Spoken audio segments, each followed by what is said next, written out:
Lautan menjadi tempat yang paling misterius di dunia.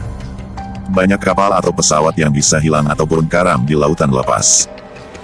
Misteri ini terkadang membuat Anda berpikir, ada apa di lautan sehingga banyak kapal yang hilang.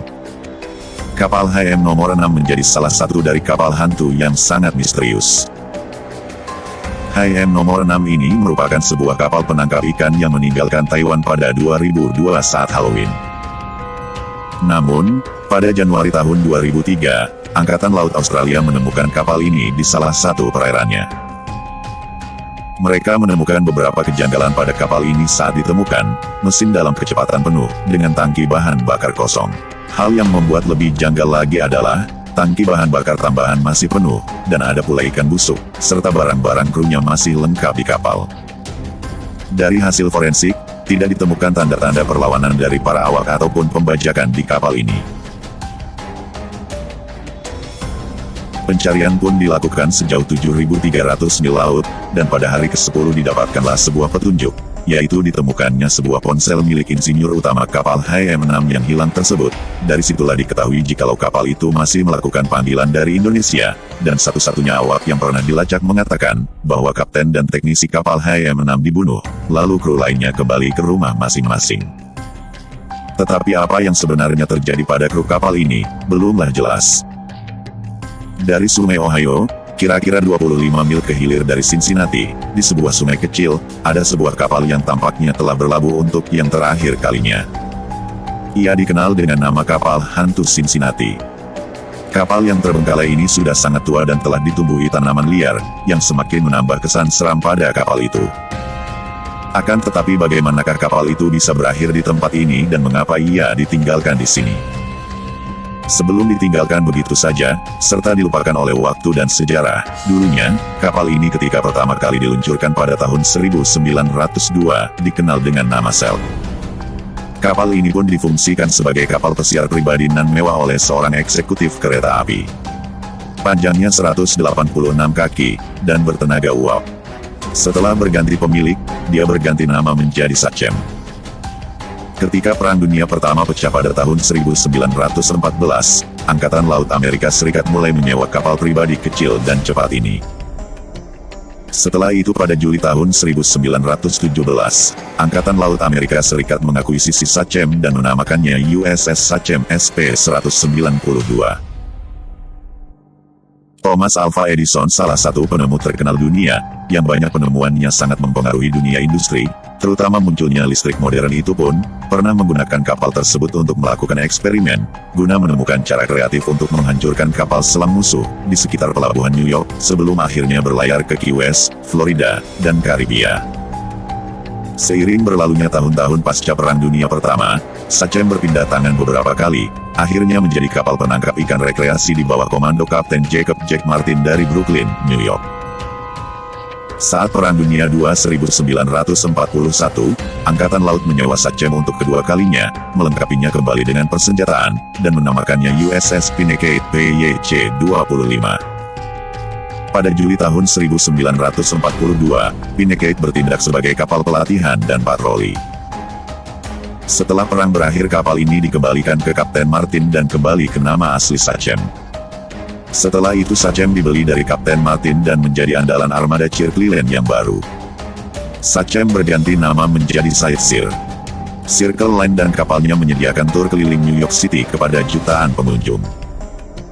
Setelah digunakan selama hampir 8 dekade, kapal ini dipensiunkan dari armada Circle Line dan ditinggalkan di dermaga yang ditinggalkan di New Jersey. Pada tahun 1986 Robert Miller, seorang penduduk Cincinnati, berencana untuk membeli kapal pesiar uap tua dan telah menemukan Circle Line 5 yang sedang menganggur di Sungai Hudson, New York.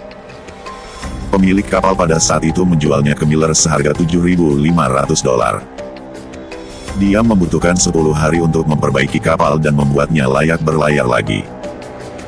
Suatu hari saat bekerja di kapal, seorang perwakilan dari Madonna meminta untuk menggunakan Circle Line 5, sebagai elemen latar belakang di salah satu video musik bintang pop yang sangat populer itu. Kapal itu akhirnya menjadi cameo di video untuk single Madonna, Papa Don't Preach. Tidak lama kemudian, Miller berencana membawa kapal itu kembali ke sebidang tanah yang telah dibelinya di Kentucky Utara, tepat di luar Cincinnati. Dan sejak saat itu pelayaran itu menjadi pelayaran terakhir kapal ini. Miller dan kru kecil menavigasi kapal dari New York City, melalui Great Lakes, menyusuri sungai Mississippi dan ke sungai Ohio. Sekitar 20 mil sebelah barat Cincinnati, dia membelokkan perahunya ke sungai kecil, yang menjadi anak sungai kecil di Ohio, di tanah miliknya. Dan kapal ini pun telah berlabuh di tempat itu sejak saat itu.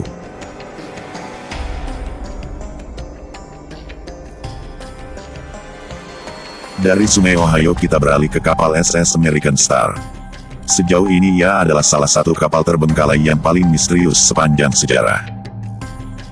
Saat pertama kali diluncurkan pada tahun 1940, kapal ini menjadi salah satu kapal yang paling mewah dan terbaik di dunia pada saat itu.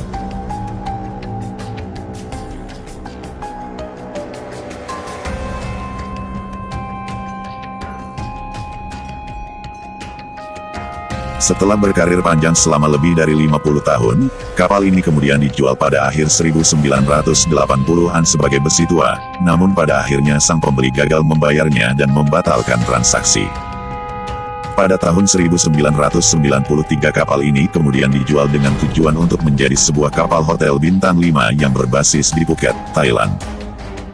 Lalu kapal pun ditarik oleh Yunani menuju Thailand untuk difungsikan kembali. Akan tetapi nahas menimpa kapal ini. Bersama dengan kapal Ukraina, dalam perjalanannya yang ke-100 hari, kapal diterjang badai besar. Seluruh awak diselamatkan dengan menggunakan helikopter dan membiarkan kapal begitu saja di tengah laut. Pada tanggal 18 Januari kapal pun kandas di perairan pantai barat Fuerteventura di Kepulauan Canary. Karena sudut dan kondisi pantai yang tidak memungkinkan untuk melakukan penyelamatan pada kapal tersebut, akhirnya kapal dibiarkan saja mengapung di lautan. Lalu kejadian terdamparnya SS American Star, bekas kapal laut mewah dan kapal pesiar itu menjadi berita terbesar di Pulau Fuerteventura. Dalam waktu 48 jam setelah mendarat, deburan ombak yang tiada henti telah menghancurkan kapal menjadi dua. Ombak bukanlah satu-satunya musuh bagi kapal yang dulu perkasa itu, karena penduduk setempat pun ikut menjarah bangkai kapal tersebut. Interiornya yang dulu megah dan tak tersentuh telah dilucuti. Sepanjang tahun 2007 apa yang tersisa sedikit dari kapal tersebut, perlahan menghilang di bawah gelombang.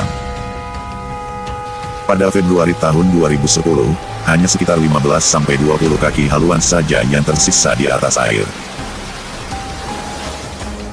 Shipwreck Beach. Dengan panjang 6 mil, bentangan pantai utara Lanai Hawaii yang dikenal sebagai Shipwreck Beach ini menampung setidaknya selusin bangkai kapal yang rusak di pantainya. Daerah ini terkenal dengan angin kencang dan gelombang besarnya, hingga membuat pantai utara Lanai menjadi area berbahaya untuk navigasi, dibuktikan dengan banyaknya kapal-kapal yang karam di sepanjang garis pantai sepanjang 6 mil, yang dikenal sebagai pantai bangkai kapal. Setidaknya ada selusin kapal yang diketahui terdampar karena mengalami kecelakaan, dan terkadang sengaja, dikandangkan di sini.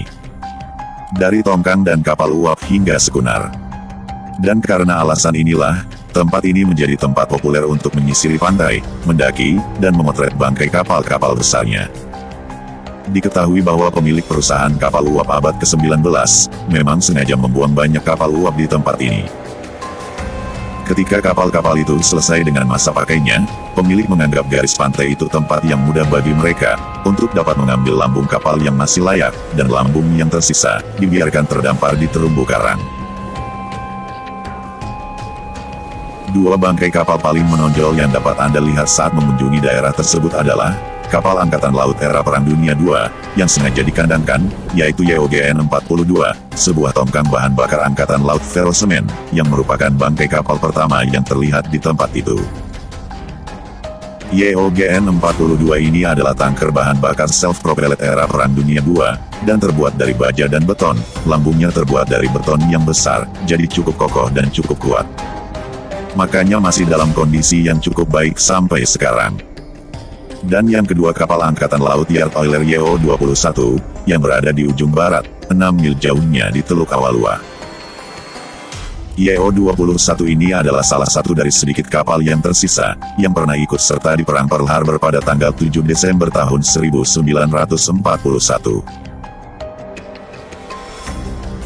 Di antara dua bangkai kapal di lepas pantai ini, Anda akan menemukan kayu kapal abad ke-19 dan ke-20 yang rusak di sepanjang pantai, sementara boiler, jangkar, dan mesinnya telah ditumbuhi alga, dan dengan seiring berjalannya waktu, bagian kapal-kapal tersebut berubah menjadi bagian dari terumbu karang. Karena adanya beberapa awak kapal yang tewas selama terjadi kecelakaan kapal di sana, banyak yang mengatakan bahwa tempat itu angker. Penduduk setempat juga menyarankan untuk tidak berlayar di dekat pantai pada malam hari. Dimitrios. Selanjutnya mari kita lihat kapal karam Dimitrios. Dimitrios adalah kapal kargo buatan Denmark yang paling terkenal, sebuah kapal kargo kecil berukuran 67 meter, yang biasa mengangkut muatan dan dibuat pada 1950. Kapal ini telah terdampar di pantai Valtaki, sebuah prefektur di kawasan Lakonia, Yunani, sejak tanggal 23 Desember tahun 1981. Ada banyak rumor tentang asal kapal, dan bagaimana kapal tersebut bisa terdampar di pantai. Banyak yang mengatakan bahwa kapal tersebut sebelum karam digunakan untuk menyelundupkan rokok dari Turki menuju Italia. Kemudian, kapal tersebut disita oleh otoritas pelabuhan Gitio, dan dengan sengaja dilepaskan begitu saja dari pelabuhan, kemudian diseret menuju pantai Valtaki, sekitar 5 km dari pelabuhan Gitio. Untuk menyembunyikan bukti selundupan dan menghilangkan jejak, kapal akhirnya dibakar. Akan tetapi, ada fakta lain yang menyebutkan bahwa kapal harus berlabuh ke pelabuhan Gitio dikarenakan kapten kapal ini mengalami sakit yang cukup serius dan harus segera dibawa ke rumah sakit. Setelah mengetahui bahwa kapal ternyata membawa barang selundupan, semua kru dipecat dan kapal dibiarkan merapat di pelabuhan sebelum akhirnya dibakar dan dibiarkan karam di pinggir pantai Valtaki hingga kini. Kapal beton Kip-Topei. Beberapa dekade sebelum Perang Dunia dimulai, pada 1848, Joseph Louis Lambot mencoba membuat perahu kecil dari beton, dan ternyata dia berhasil. Seorang insinyur di Italia pun menirunya dengan membuat kapal beton berukuran lebih besar, dan tak lama kemudian kapal-kapal beton makin populer di Eropa. Hanya saja, seperti yang diduga, beton sama sekali bukan material ideal untuk membuat kapal. Biaya pembuatannya lebih murah. Ya, tetapi biaya perjalanannya lebih mahal. Masalah paling mendasar dari kapal beton ialah membutuhkan lambung sangat tebal untuk dapat sekuat baja. Hal ini membuatnya sangat berat. Ketika bobot kapal lebih berat akan butuh lebih banyak bahan bakar untuk bergerak, begitu juga jika lambung rusak maka akan lebih cepat tenggelam. Meski demikian kapal beton tetap dipaksakan untuk dibuat, alasannya yaitu lantaran kelangkaan baja. Saat periode perang, harga baja bisa sangat mahal. Oleh sebab itulah maka Amerika Serikat membuat 24 kapal beton untuk Perang Dunia Kedua. Kapal-kapal tersebut sangat berperan penting selama perang terutama saat pendaratan D-Day di Normandia. Setelah perang berakhir, dan baja mulai murah tersedia, kapal beton menemukan akhir perjalanannya. Banyak yang ditenggelamkan atau sengaja disimpan di pinggir pantai. Di Taman Negara bagian Kip-Topeka di Virginia, 9 kapal beton ini sengaja disimpan di pinggir pantai untuk memecah gelombang besar. Sarang burung di lambung kapal yang bopeng dan betonnya yang telah terkikis hingga memperlihatkan kerangka tulangan yang berkarat membuat bangkai kapal tersebut terlihat angker dan seram. Sebagian di antaranya masih dapat kita lihat di Sungai Powell, British Columbia, Kanada. Kapal World Discoverer. World Discoverer merupakan kapal pesiar yang dibuat pada tahun 1974. Menakutkan sekaligus mengesankan untuk dilihat karena bentuknya yang sudah berkarat di mana-mana. Sebelum ditinggalkan, kapal ini melakukan pelayaran ke Antartika. Hal ini dilakukan untuk memudahkan wisatawan yang ingin melihat balok es mengapung-apung. Namun pada pelayarannya pada tanggal 30 April tahun 2000, bagian lambung dari kapal ini menabrak karang besar di Kepulauan Solomon. Kemudian seluruh penumpang diamankan melalui kapal feri sementara kapten kapal mengarahkan kapal ke Roderick Bay untuk menghindari karam. Perusahaan kapal sendiri telah berupaya untuk mengambil kapal, akan tetapi setelah sampai, mereka mendapatkan kenyataan kapal sudah dijarah oleh sebagian besar penduduk setempat selama perang sipil di Kepulauan Solomon. Hingga saat ini, kapal miring nan berkarat tersebut masih berada di Pulau Nggela, Roderick Bay, Kepulauan Solomon dan telah menjadi daya tarik tersendiri bagi wisatawan asing maupun lokal. Kebanyakan dari mereka juga mengabadikan kapal tersebut melalui lensa kamera. La Famille Express. Kapal ini terbengkalai di Laut Karibia, Kapal yang dibuat oleh Uni Soviet pada tahun 1952 ini, dulunya bernama Fort Shevchenko, digunakan oleh Angkatan Laut Soviet saat Perang Dingin ketika krisis rudal Kuba. Pada akhirnya ketika Uni Soviet runtuh, kapal ini dijual dan berganti nama menjadi La Famille Express. Kemudian kapal ini kandas karena badai Perancis di tahun 2004. Dan terjebak di antara bebatuan karang di Laut Karibia hingga saat ini. Kapal Bos 400. Kapal karam yang berikut ini terlihat sangat aneh karena dulunya adalah sebuah tongkang derek yang sedang ditarik oleh kapal lain di lepas pantai Afrika Selatan. Akan tetapi pada saat itu badai memutuskan tali penariknya, yang menyebabkan tongkang ini menabrak pantai Afrika Selatan. Karena sang pemiliknya menyadari untuk pengambilan tongkang ini akan membutuhkan biaya yang sangat mahal, maka alih-alih memindahkannya mereka malah memutuskan untuk meninggalkannya membusuk begitu saja di sana. Dan ini benar-benar memotori dalam skala besar. Terakhir ada kapal Francisco Morrison. Kapal hantu ini ditemukan di Danau Michigan pada tanggal 1 November malam tahun 1960. Kapal ini sedang melintasi perairan, tetapi terjadi badai yang mengerikan, dan jarak pandang nol menyebabkan kapal ini kandas. Istri kapten kapal yang sedang hamil pada saat itu diselamatkan menggunakan helikopter ke tempat yang lebih aman. Sedangkan kapten dan awak kapal lainnya diselamatkan dengan perahu kecil. Badai berlangsung selama berhari-hari dan menyebabkan bagian kapal patah dan tenggelam di danau. Setelah semuanya berakhir, mereka menyimpulkan kalau kapal ini tidak dapat diperbaiki kembali. Oleh sebab itulah kapal tersebut ditinggalkan di sana sampai hari ini. Semua kargo yang ditinggalkan di kapal itu pun tenggelam di danau dan semua logam berkarat. Dan yang mengejutkan, pemilik kapal tidak pernah muncul kembali dan karena itulah bangkai kapal itu tidak pernah dibersihkan. Kemungkinan dengan sengaja pemiliknya tidak pernah muncul kembali karena tidak ingin mengeluarkan biaya yang besar untuk pemindahan kapal, dan itu pun menjadi salah satu alasan utama kenapa begitu banyak kapal ditinggalkan begitu saja, ketika kapal kandas atau tenggelam. Karena sangat sulit untuk membersihkan bangkai kapal yang dapat menelan biaya yang cukup mahal. Contohnya untuk membersihkan kapal Titanic menelan biaya sebanyak 35 juta dolar atau setara dengan 523 miliar rupiah lebih. Dan itulah salah satu alasan mengapa hanya sebagian kecil kapal itu yang pernah dibersihkan dari laut, mungkin layak untuk kapal paling terkenal sepanjang masa. Tapi kenyataannya apakah tidak ada yang benar-benar peduli ketika salah satu dari kapal kargo ini tenggelam ke dasar laut?